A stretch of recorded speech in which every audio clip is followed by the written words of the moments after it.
Happy birthday to you. Happy birthday to you. Happy birthday, dear Alana. Happy birthday to you.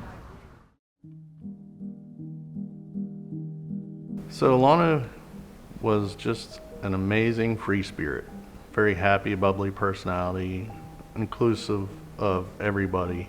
Alana was very outgoing. She was always could make new friends anywhere she went. She wanted to go, and occasionally in between take naps. Alana was my best friend.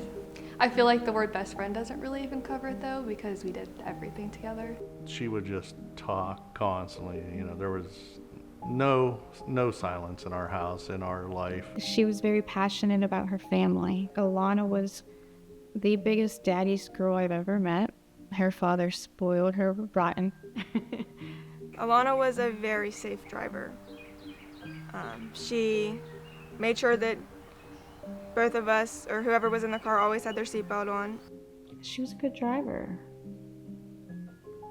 She was a good driver. And Alana was supposed to go to work that day, and typical teenager, oh, I don't want to go to work, it's weekend, she wanted to go out with her friends, or I was like, nope, you have a responsibility, you have to go to your job. And I remember shouting through the sunroof, like, love you, just because I was leaving for the weekend. And she was like, love you back. And I'm so glad that I did, because I had no idea that was going to be the last thing that I got to say to her. And she left, and that was the last time I got to hear her voice.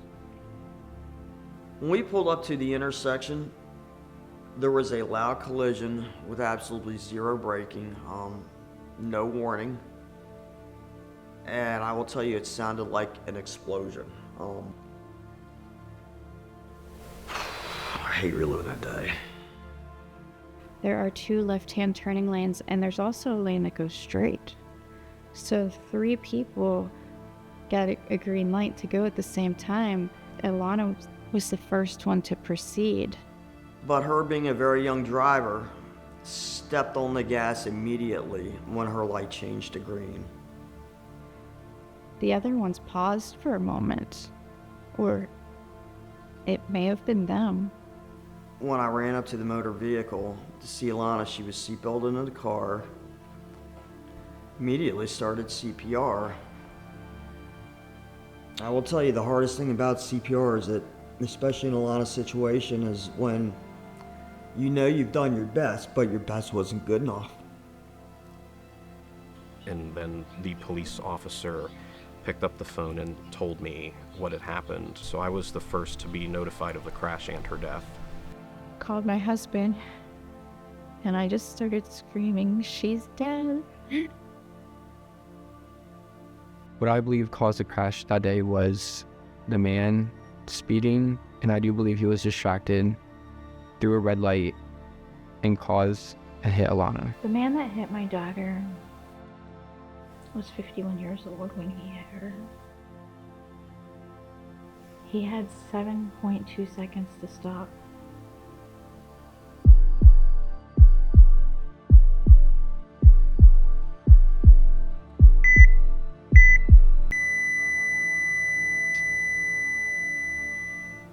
He never hit his brakes.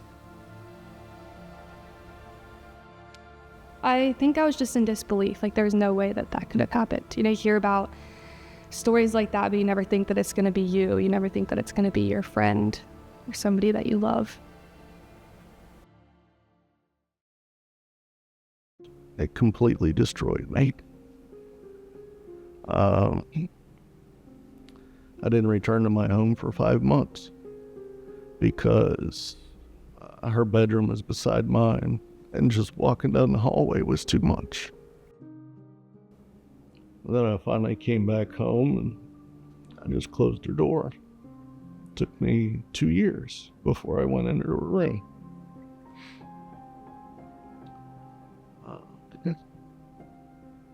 Because I just couldn't bear seeing her stuff and not seeing her there with it. And I remember being a few months later, I laughed And the second I laughed, I felt guilty. Because how dare I laugh when I lost one of the most precious things in my life? I almost feel a little bit of guilt anytime something good happens and she's not here, because I think to myself, well, why am I here and she's not? I never imagined Alana not being in my life. And when she was taken from me, the world, it felt like it had just stopped and I was stuck in place. It's impacted a lot. Holiday celebrations aren't the same anymore. Birthdays aren't the same. Family vacations aren't the same anymore. It's hard to watch my parents struggle every day. It's not just a day here and there. It's every day. I've been diagnosed with PTSD. I haven't worked a steady full-time job in 2 years.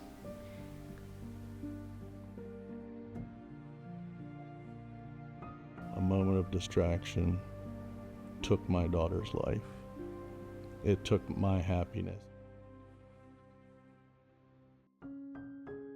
Alana passed away 2 weeks before her senior prom, 5 weeks before her graduation, and 7 weeks before her 18th birthday.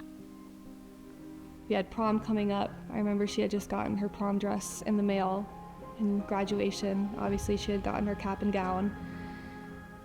And then just the next day, you never would have thought that she wouldn't be here. They called her name at graduations. They had her cap and gown on her seat with a rose. Yeah, I have so many TikToks. We made so many TikToks together.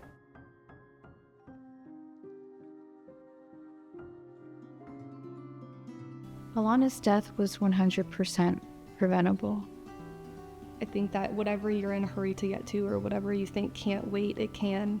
That there's so much more to life than what you think is important in that moment. Shared roadway responsibility is a really big deal. Anyone can be a victim. We all need to play our part when we're behind the wheel to prevent these things from happening. I think that the man who hit Alana, like if he was going slower, he would have had more time to think, oh, maybe I should stop. I'm not gonna make it. Alana could have waited.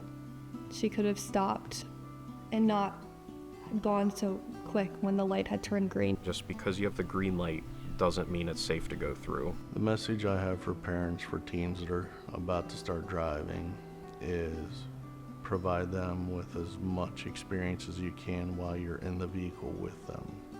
Not only when they're driving, but when you're driving, because they will replicate what you do as a driver. I'm sharing the worst thing that's ever happened to me because I don't want it to happen to anyone else. I don't want anyone else to feel what I feel. Since Alana's crash, my driving has changed. Like my phone, I keep my phone in my passenger seat now, and I don't blare my music all the way up because I know I need to hear things around me. I would say to use your voice and to speak up if you see something wrong. And if you are uncomfortable, to speak up, no matter if it's your friends, your family, anyone. It put into a perspective for me that a lot of distracted driving can kill. She loved just walking around and exploring everything in Harpers Ferry. So we continue that tradition to this day of making sure to go down there on her birthday. It's good that we still get together with the family and friends, but it's still not a happy day.